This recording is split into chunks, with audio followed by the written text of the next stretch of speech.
Today's episode was brought to you by Wild Bill's Fireworks, PopChevy.com, and the Kent Rose Foundation. This episode is also brought to you by TheForkIn.com. Hey, Harold, tell them who we got today. Okay, Russ, we got a really special guest today.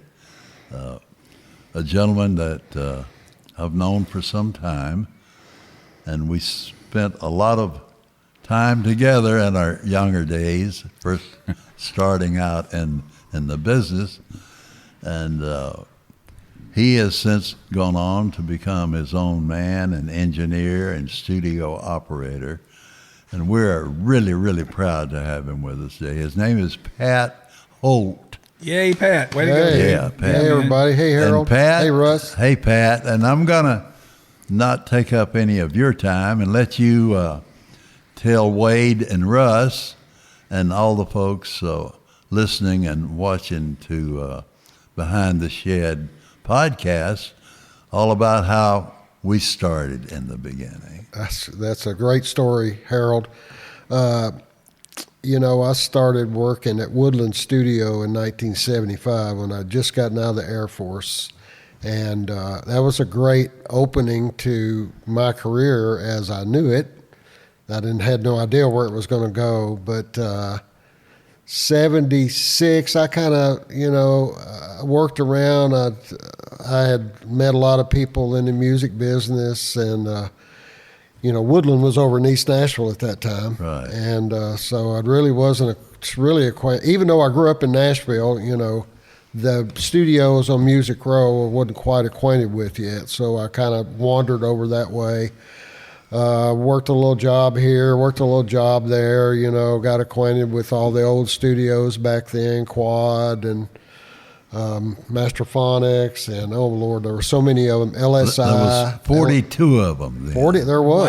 Wow. There was that many. Yeah, we built our first Music Mill studio was number 43. Wow. Was it the new?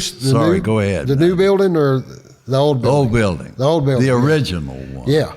So I remember across that one. from the Hall of Fame. Right. I worked there a couple of times too. Yes, you did. But you and I met when you were managing the Sound Lab in about 1977 when Mr. David Kent, who owned the Louisiana Hayride, had bought it from Ray Stevens. That's correct. And that's about the time that I came on board with another guy, Lee Morris, and Skip McQuinn. And then you stayed, that was right when you were discovering Alabama and cutting the first records on them and doing that because if I remember correctly, Cotton and yourself mixed a couple of the first records at the Sound Lab, or at least we worked on some of them at the Sound Lab. Yeah, we did. Yeah. So anyway, the final mixes I did at the original Music Mill. At the original Music Mill. That's what I thought. Yeah.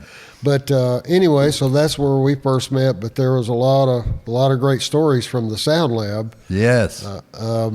Do you remember? We see you were there when Roy Rogers and Dale Evans came in. That's correct. You remember that? I remember that. That was a hoot. That was. To be around Roy Rogers and Dale Evans was a hoot. That's correct. But we had done a lot of big records. That was when also, or at that same time as when we started working on the Dr. Hook records with Ron Hafkin. That's correct. And so that was really, that was really the beginning, I'll say, of my career today. Now, this was the Sound Lab? This was at the Sound Lab. And so were you already engineering, or were you assisting? I was already engineering. Wow, cool. I had been around a lot of great engineers from just working my way up to that point.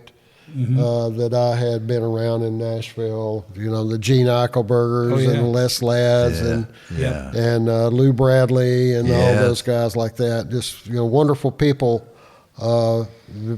very astute engineers that knew their job. So that's kind of as I learned. And then there was another guy, an LA guy that I learned. There was a guy from. also at the Sound Lab when we first took over.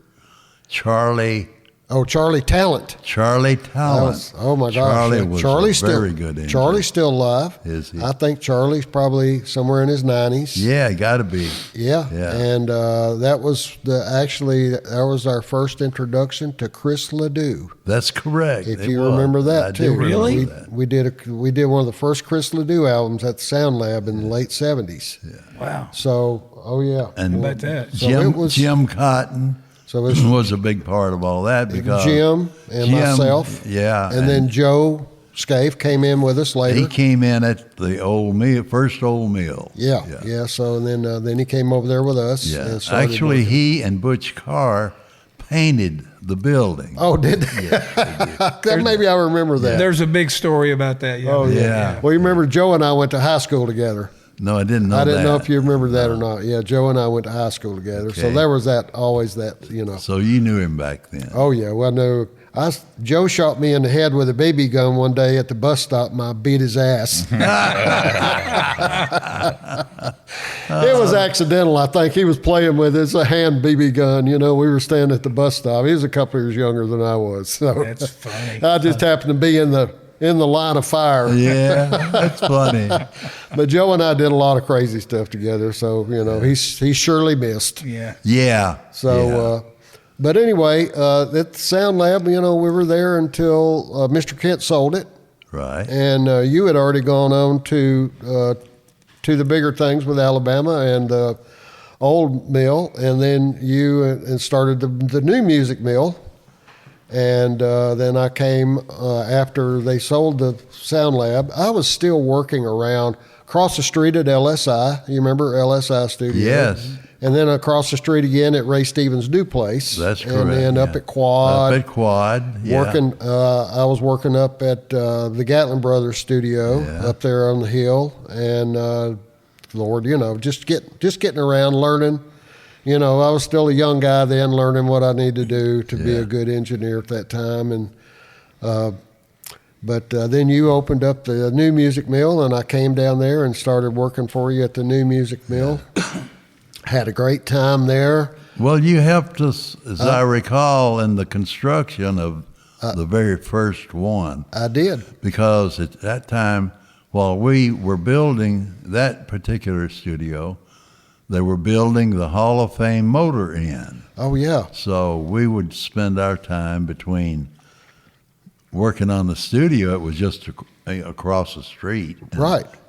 And then walk over to the Hall of Fame restaurant and eat. And what I remember about the old music mill is that 40-track Stevens tape recorder. yeah, and a That 40-track machine and a 16-track console. We were ready. We knew what we were doing. Absolutely knew what we were doing. I don't even know. You know, I'd love to find one of those old tape machines just for the heck I'd of love it. to have that one back. Boy, wouldn't you though? I mean, that was look If at you that. remember the man that built it in I do. California came in when we opened and hooked it up and helped us get going with it. Wow. Yeah, it was. Did you ever record like past track 18 or 19? Oh gosh, yes. Again, we probably used them all at one time. At some point. And Gene was a great engineer. You know, Gene was he was a staple of that sound, no doubt about Gene that. Rice. That's right. Yeah. Gene Rice was a part of that. Gene worked with me on the first 3 Alabama albums. Yeah, he did. Yeah. Wow. And so that was a great time. But then the new music mill came along and started working over there. And I got a hilarious story that I remember. We were cutting a Steve Wariner album. I don't know if you remember this. And you and Mel had been running all day and in and out of the control room.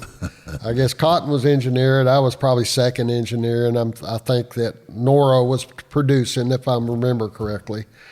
And so Steve was co-producing too with Noro, and he knew what he wanted. And there was one song, a beautiful ballad, and he brought a French horn player in. You and Mel had been into the control room earlier that day, and we were working on the song, and Mel goes, "Boys, I really love that song. That's a good one now. That's a good song." And So you guys left. I have no idea where y'all went. Y'all were out running that day, and as good friends as you were. But we put a French horn on one of these songs. And it was just a beautiful passage of this, oh my gosh, just incredible. I forget who the player was, but pro guy. And you and Harold came back. You and Mel, came back later. And Steve, y'all came in the control room, just check on us again, see what was going on. And Steve goes, hey, Mel, hey, Harold, y'all got to hear this. We could put this thing on there. I'm not going to tell you what it is. We put this thing on there. He said, I want you to hear it. So we rewound it, and hit play, and it's playing. And Mel's back there listening to it. You and Mel back there listening to it. And this French horn part comes on. And you could see Mel was going, oh, well, just like that. I just played it, and it just like, wow, what it was. It got to the end of the song, stopped the tape. Steve said, what do you think, Mel? Mel goes, boys, I sure like that bugle y'all put on there. The bugle. I think we laughed for 5 minutes. That's funny. It shut us down. Oh, but my God. memorable days at the music mill. So I stayed there for a few years, and I had an opportunity to go do other things and be involved in some other stuff. And so, I kind of floated around. I enjoyed working at a lot of different studios. Oh yeah. So at that time, I was just kind of bouncing around, working just wherever I was called. Was this like 80s?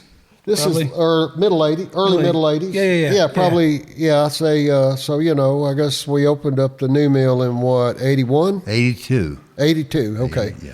So I was there till about 85. And so during that period of time with all those studios, I guess you had work to do every day pretty much. Oh, absolutely. Wow. Harold kept me busy all the time. We always found something to do. Wow. Even if it was sweeping the floor. Yeah. No, it was a great time. It was a great time. It was, and I thought, say something about these young engineers today. I mean, I appreciate all these young kids and, wanting to be in this career. But what we did back then and those times of the 80s, 90s, 2000 in a recording studio, that'll never happen again. It still does, but not like that. We had a great time. Anybody could walk in the door. I remember, I remember a Lou Rawls session.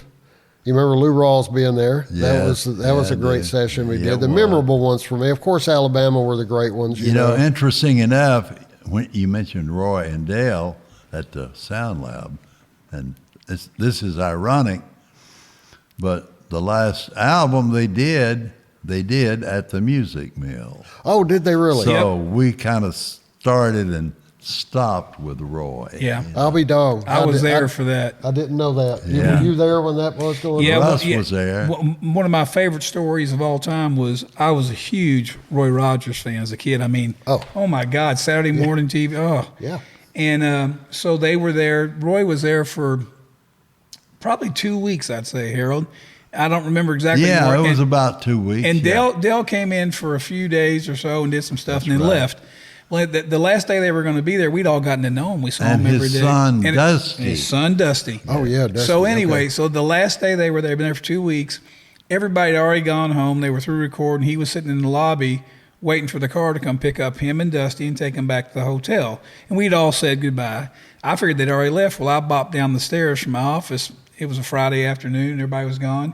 As I'm coming down the stairs, I heard Roy say to Dusty in the lobby, "Well, Dusty, you ready to get on the horses and ride?" And I went, "Yes!" I just screamed top of my lungs. And they looked over at me and I said, "That is so cool." I'm clapping. They're going, I said, "You could have said, you ready to get in the car and go to the hotel?" But you didn't. You said, ready to get on the horse. He laughed so hard, but they were the sweetest people. Oh my God. And everybody, it didn't, we had big stars there all the time.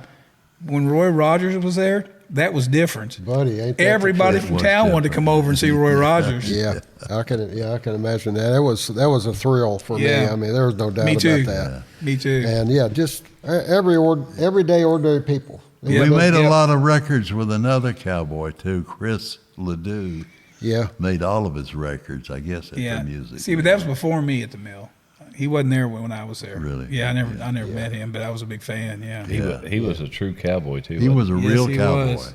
boy, no doubt about that. Yeah. You remember that the 4-star record thing with Joe Johnson? You remember Yes, that? You yeah. know, all No. that was Gene Autry that had brought all of that to Nashville from Hollywood, trying to open up that big building there. You know, I worked there for a little while. Yeah, Actually, 4-star. 4-star. Where was that? That was at the corner of South Street and 17th, which is, you know, it ended up being Bullet. It ended up being Oh yeah. the other two studios yeah. because That's right. they ran out of money Yeah. somewhere Forgotten about that. somewhere down that road. But there's a lot of big real cowboys Yes. that were Wow. involved in, you know, the country music business of Nashville.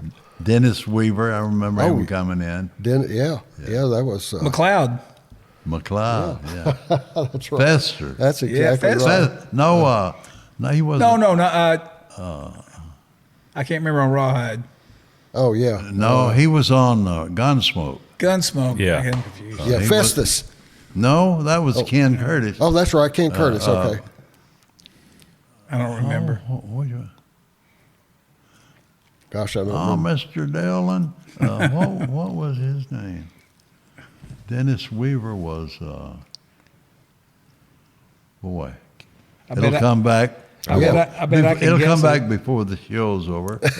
That's right. We always do that. Today's episode was brought to you by Wild Bill's Fireworks, PopChevy.com, and the Kent Rose Foundation. This episode is also brought to you by theforkend.com. You know, my days at the Sound Lab with you and my days at the Music Mill with you, you know, Harold, you taught me one thing.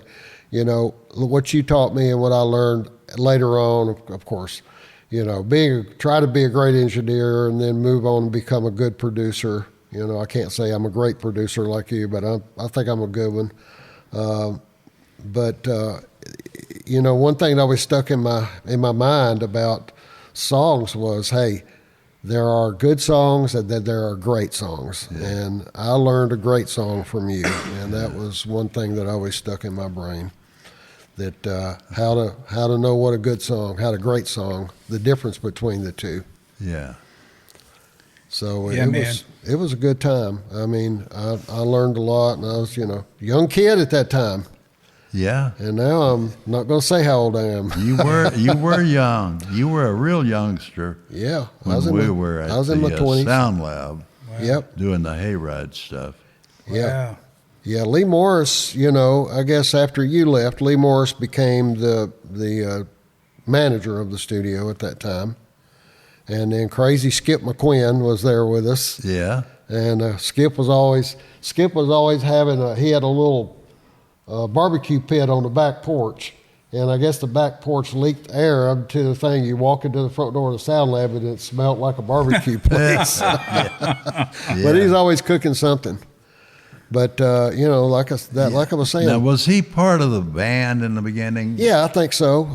I believe I know, so. Him and Lee. He and Lee, and the guy that started Confederate Railroad. Danny Shirley? No, Oh. Right. No. the lead singer. Danny Shirley was Confederate Railroad, wasn't he? Okay, that's a different guy. Okay. then. Maybe that's not the band. Yeah, that's not the. Yeah. Yeah, we'll think of it by the time the show's over. Yeah. I bet Chester Good would know. Chester, that's who I'm talking about. Chester. Thank you. That was from the Yeah. previous one. Yeah. Yeah. There you go. Yeah, That's it. I mixed an album for him at the old studio that Phil Ball bought, and he did the album.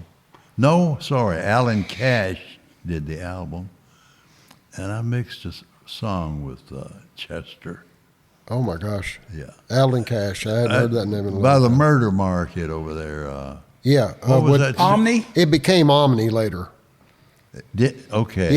Yeah, because, you know. Seems like it was Creative Workshop or something like that in the beginning. Well, my Creative was over there. It was the old Union building. Yeah, no, that was Omni. Omni. Yeah. Omni was the old Union building. It was Omni, yeah.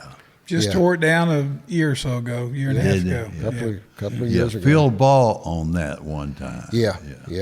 You know, that studio started with a conglomerate of about 7 musicians. Yeah, I think Nelson Larkin might have been there yeah. one time. Wow. Yeah. Shane Keister. Shane. Yeah.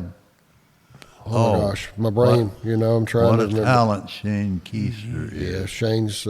Shane's doing well today. So I stay in touch with Shane a lot. Do you? Yep. So he's just, you know, what a great musician. Yeah, no You know, I Oh, understand man. Shane's in the top 5 of Nashville musicians that's played on more hit records than, you know, it was always that, you know. You know who those. He was a great keyboard player. Yeah, Yeah. man. Great synth guy, man. Yeah, he was the guy that really brought the synth to Nashville. Yep. You know, he's the guy that started that. So He probably had a Moog in the beginning. You know? Probably did. yeah.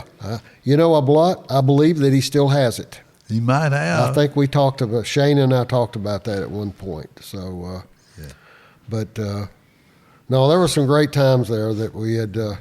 Just I can't tell you all the great times we had. Yeah. I'd forgot about some of those fabulous artists.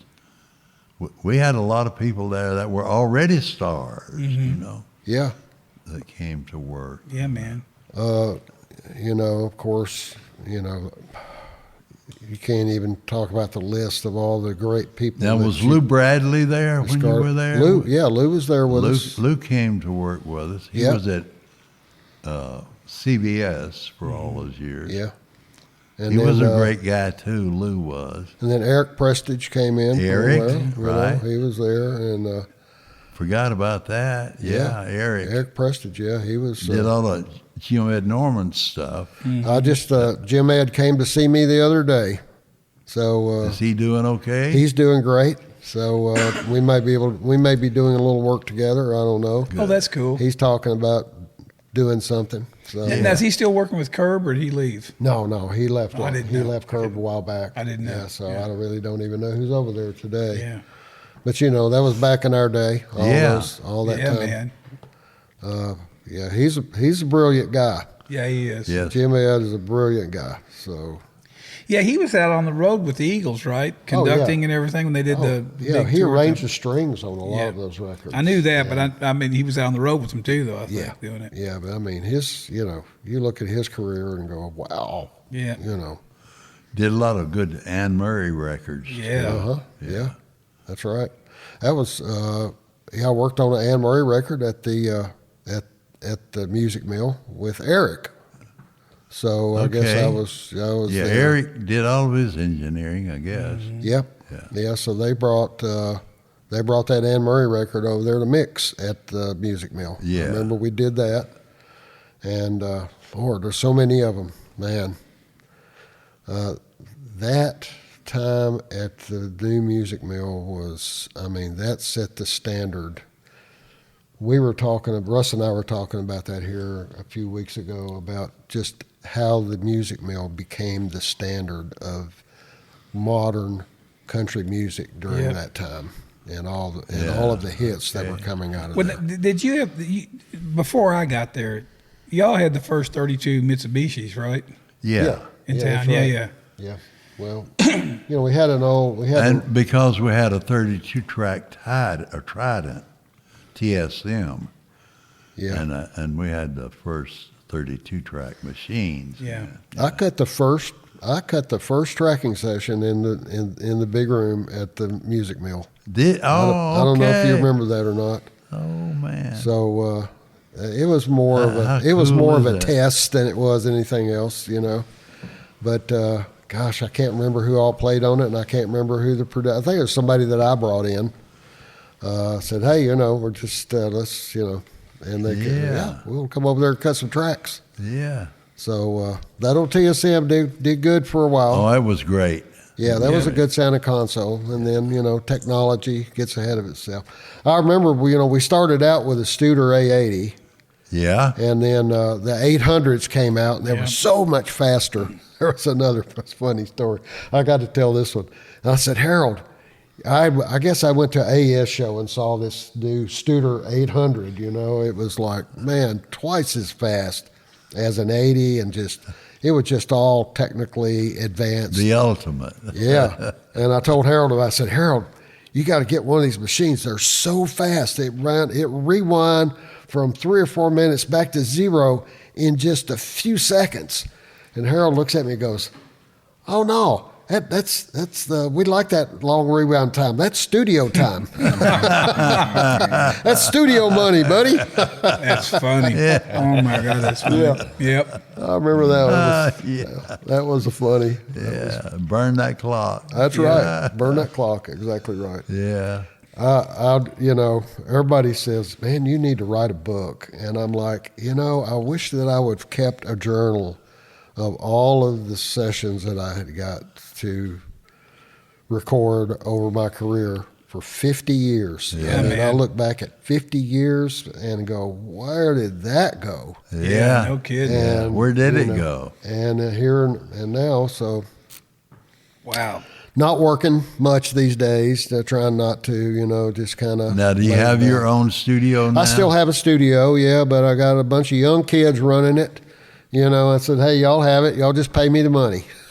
Yeah. But it's, I tell you what, Harold, the AI is really bitten into the studio. Yeah, I guess business. it's took a big bite out of a lot of things. Oh, yeah. So, there's a lot of studios that are up for sale today. And a lot of Berry Hill studios, there's not too many Music Row studios left. Remember at one time they Now, said there was. are you in Berry Hill? I'm in Berry Hill, but I'm going to move it out to Hendersonville, where I live, and just to a smaller place, just to have the gear and be able to rent it Now, out a little what kind bit. of console do you have now? I've got a Neve V3. Oh, okay. So a great little Neve And console. machine, what do you have? And I got a Studer 827. I got Okay. all the real stuff. Yeah. A bunch of U87s. A lot of annoying. Good echo. And Good echo. All that's digital. And then I record. So what I do is this my old school thing. I'm still loving to record on a console. And I try to teach all these young kids today. Hey, there's nothing like a real console to record. That's what these are built for. These are built to record a live band.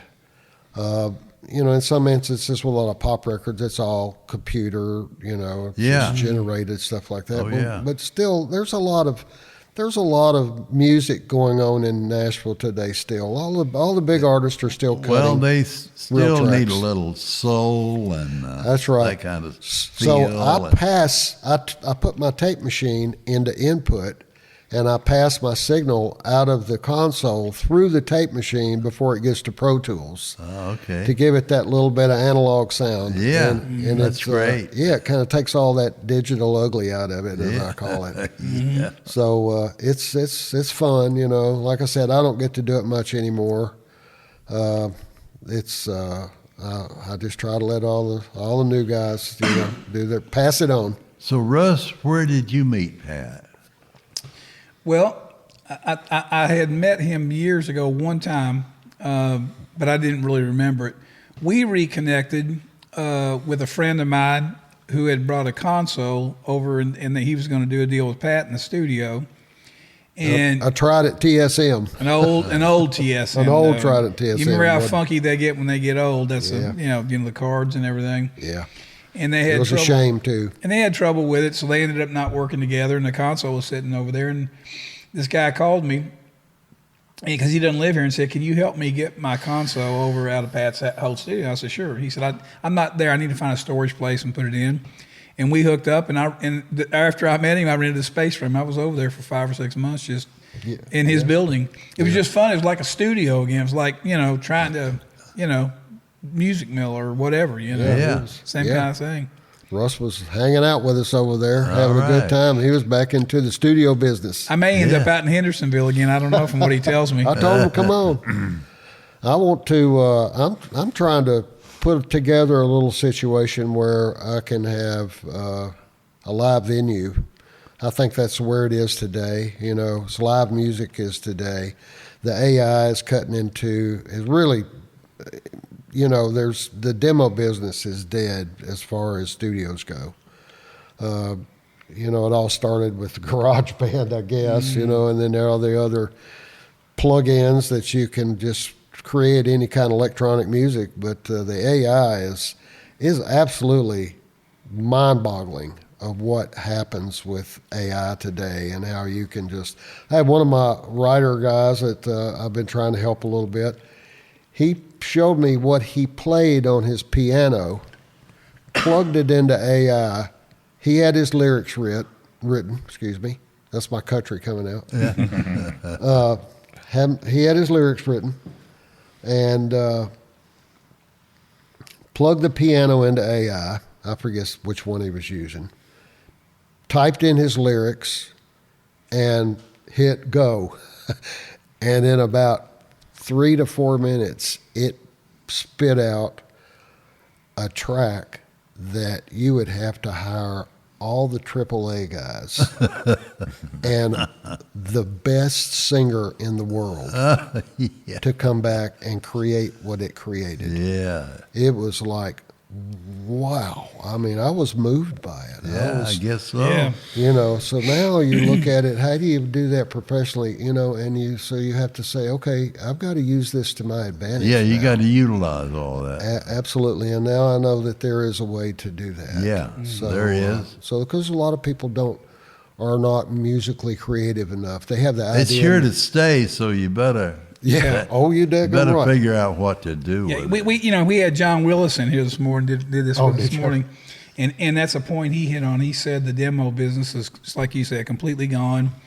And he said that he has more people that hire him to come in and cop the licks when they get stems that they got from the AI thing and clean it up. And sometimes it'll do great stuff and it'll do something wonky. Yeah. They'll say, keep all that and play that, but change the, whatever. Just copying what they did on AI. So AI, if you don't watch it, it'll add an extra bar or two in there. Yeah. It'll add an extra bar or two minor in there. You go, what is that about? Yeah. You got to go in there and cut that out, or it'll, if you really focus, how I've been able to tell, or we can tell about AI, if you focus on the vocal, you will hear the computer enhancing, not just what we understand as the tuning part of it, but you'll hear it skip across, and at some point it will get better to where it won't do that. But that's what I notice about vocals in AI is that, they're computerized, but good Lord, there are very few people in the world that can sing that good. Yeah. I mean, literally, there are very few people, in my career and the people that I've been fortunate to go work with and all of that, I consider, getting to work with Dr. Hook. Dennis was probably one of the best singers at that moment. Dennis was a good singer. Yeah. Dennis was great, no doubt about it. Ray was a little crazy. So I got to go to Australia with Ray on his last tour. Wow.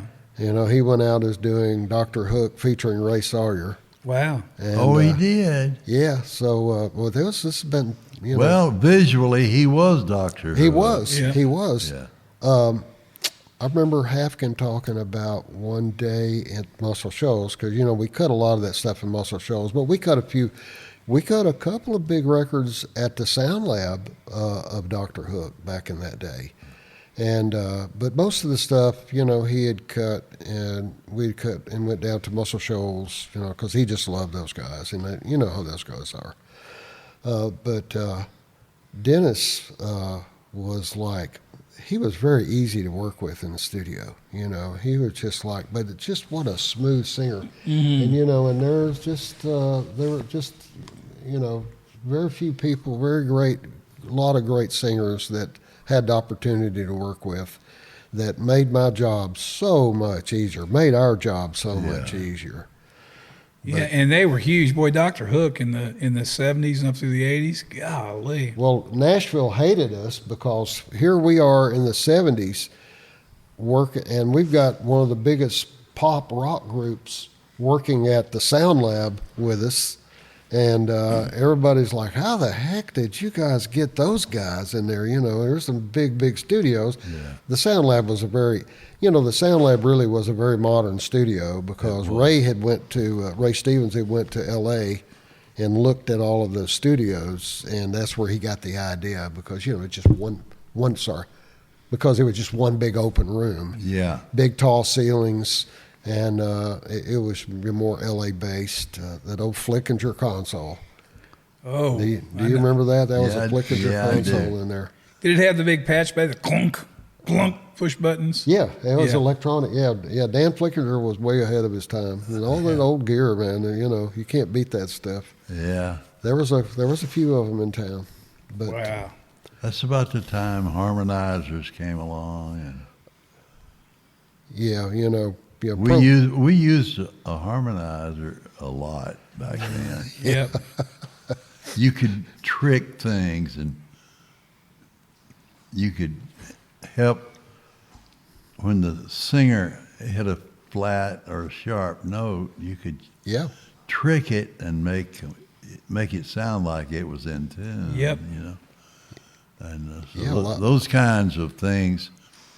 There were This is, I guess, the beginning of technology for studios. Yeah, there were a lot of times that we would take a vocal that's a little out of tune, take the harmonizer, tweak that, bump it to another track, and then bump it back into the track it came from in tune.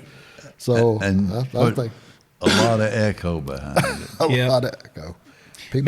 People don't do that anymore. No, when I first heard a harmonizer, I thought it'll never get better than this. This is amazing. Right. Oh my God. If you had a harmonizer and a couple of other pieces of equipment, then you were in business. It was big time. Yeah. When was it when they went through that phase where everybody had fake audiences on their tracks, like people clapping?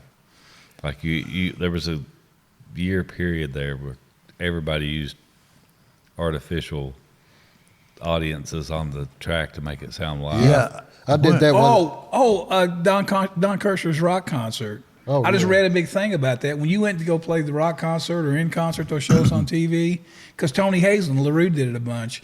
He said you'd go in and play, there's nobody there. It looked like a live concert, and then they'd make it sound like there's a big audience there. That would have been 70s, I guess, huh? Yeah, there's tons of songs where you could tell it's a fake audience because when they ask the crowd to respond, it's instant. 10,000 people. Yeah, right. clapping. Yeah. It's that same sound in between each song, We were talking about the harmonizer. We got at the Music Mill when was the 3500, I think it was called, came out. 25, I forget. It was the new harmonizer. Oh, You could go up, I forget how far on that thing, and they had the control voltage on the back. So you could take a drum cat, and we'd plug out of the 32 track at the mill, and go through the harmonizer. And if you hit the plus pad over here, depending on how hard you hit it, it would pitch it up that much or down on the other one. Oh. So before we had tuners, when we had to really tune something, You could trick it. in the mid 90s, we'd pull things up. Got to do it again. Yep. Okay, I got it. Next word. And it's sometimes you had to mix echo. You could put a echo system on a plate, and you could do some great things. Oh, yeah. With that harmonizer. Yeah, just a little reverb. Yep. So it was, Not like today where you got, my son got Logic when it came out, and he didn't pay attention his whole life when I had stuff at home. He didn't care, but he started writing songs and wanted to learn how to do it. So when he got Logic one day, he said, I don't know how to make this right. And he had the whole line of about 12 plugins in there. He's compressing, he's expanding right behind. He's doing something going, well, you're doing and undoing, you're doing, it's like they didn't learn like we did. When I started with a 4-track in my house and I saved enough money to buy a compressor, I learned how to use a compressor. Right. And then I was able to get a little spring reverb unit, and I learned a little bit about reverb, Today they get it, and they've got every plug-in known to mankind. Anything you want in that computer. Oh, my God. They just plug them in until they figure, It's absolutely incredible. Do you remember at the Sound Lab, we had 2 live chambers? We did. Yeah. Remember those big, tall live chambers in the back of the building? Yeah. So in the back of the building at the Sound Lab, when they built the studio, they had dug down into the And ground. what was the plate then?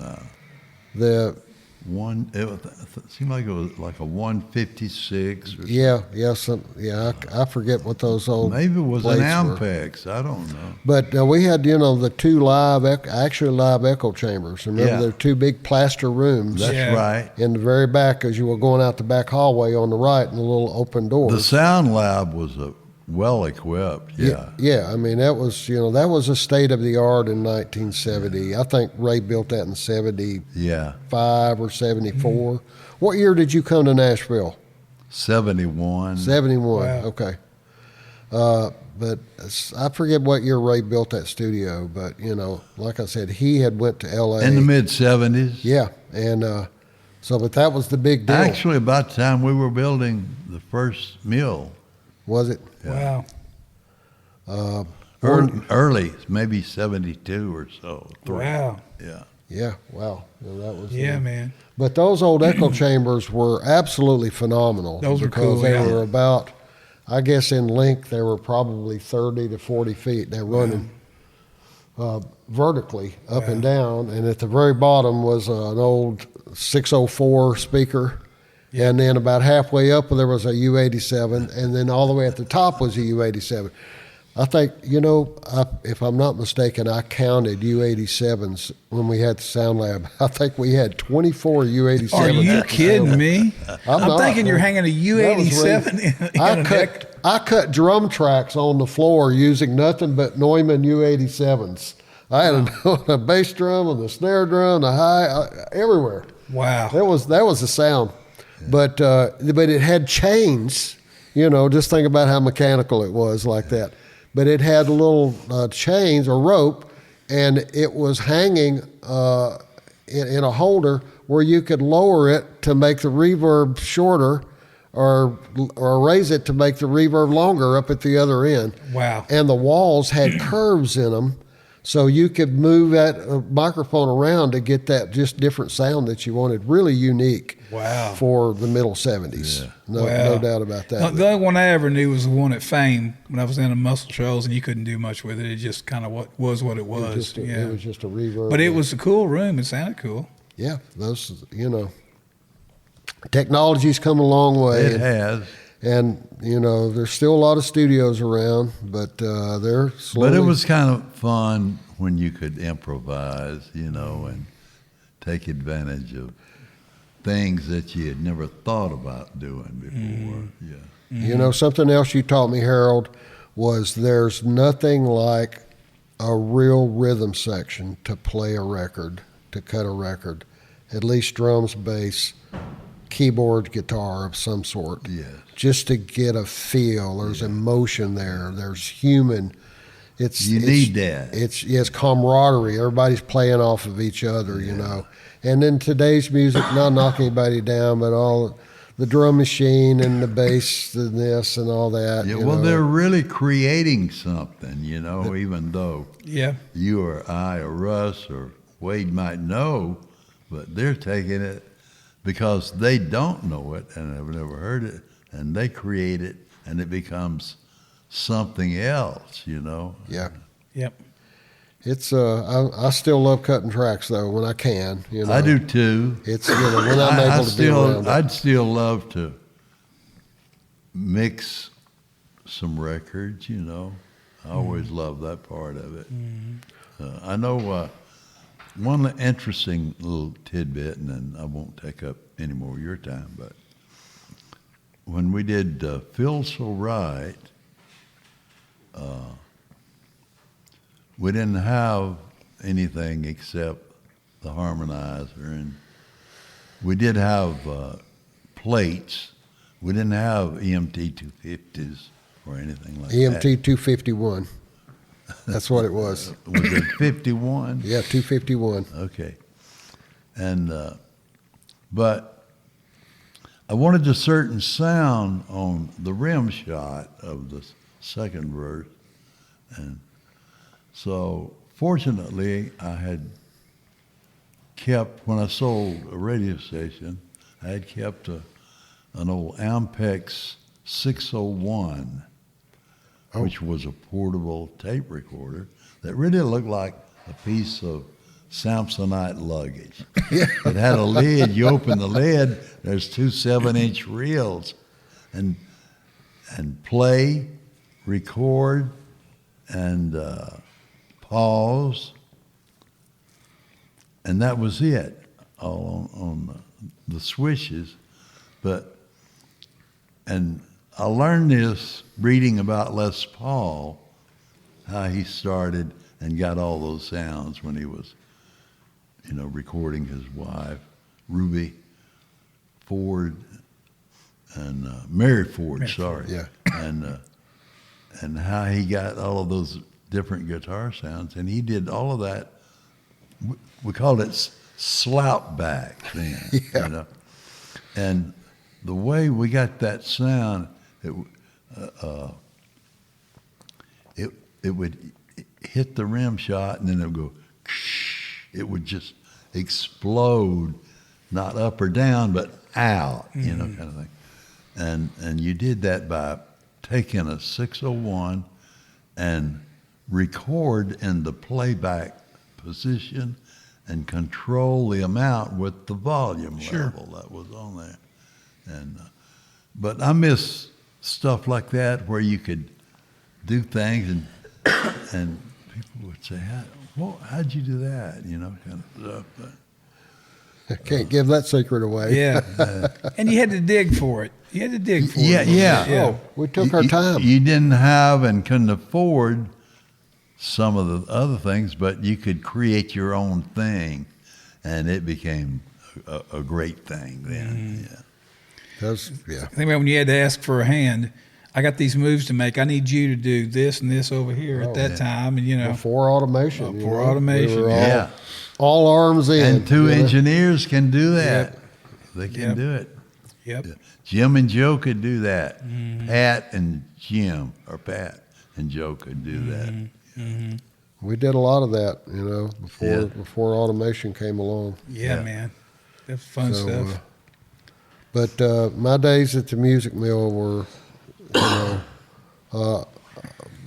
what kind of put my career on track of where I am today. And I'm blessed to have been there and been a part of it. Yeah, we all are. And it was just, oh my gosh, we had, as much as we worked and the hours that we worked, I know there's a lot of times we would show up at,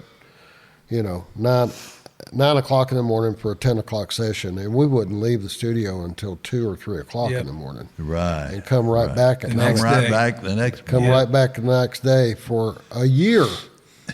A year. That was a lot of hours, man. Boy, I mean. We put in a lot of hours doing that. But, it was, we loved our job. That's what we did. That's exactly right. It was a love of our job and how we did it at that time. And you're still doing some stuff. I mean, you're still doing new stuff. A little bit, Yeah. Not as much as... I bet you got a lot of really great equipment to work with now. I do. You need to come to the studio and we'll mix one. We'll have to do that. How about that? Maybe before it's over, we will do that. Yeah. I wish I would have come to the studio. We could have done this, come that there. We could have done that. We should do that. Well, initially we were going to do it there, and we kept getting moved back. Yeah, I get it. But we should make a plan on, let's do one at the studio, and we'll find something to mix. That'd be great. Yeah, man. We'll find something to mix. Man. That'll be good. Yeah. Well, this has been great, man. I'm so glad you got to come by here. We've tried to do it 2 or 3 times. You guys have such a history, and when I told Harold that I'd connected with you, he's like, man, that's great. Let's do this. And we kept having to get moved back, but we finally got a chance to do it, huh? Well, Benny Quinn was going to come with us today, but he had a mastering session. So he wanted me to tell you hi, and he'd love to see you. So tell him hello, and we missed him. Maybe in the future, you guys can come back at some point. We'll do some more. Let's get together and go mix something. How about that? We'll have to do. Oh, I'd love that. Yeah, we'll have to do that. Fun. Thanks for having me, Harold. Thank you for coming, Pat. Man, Pat, thank you. It's so good to have you. So much. Pleasure to be here. This is fun. Let's go drink tequila. You want to? Today's episode was brought to you by Wild Bill's Fireworks, PopChevy.com, and the Kent Rose Foundation. This episode is also brought to you by TheForkIn.com, Tune in next week to the music station, WWCC with Harold Shedd, broadcasting live from beautiful downtown Bremen, Georgia, 1440 on your radio dial. What you just heard just happened. Thank you for listening to Behind the Shed. We hope you enjoyed it. Tune in next week as we go Behind the Shed.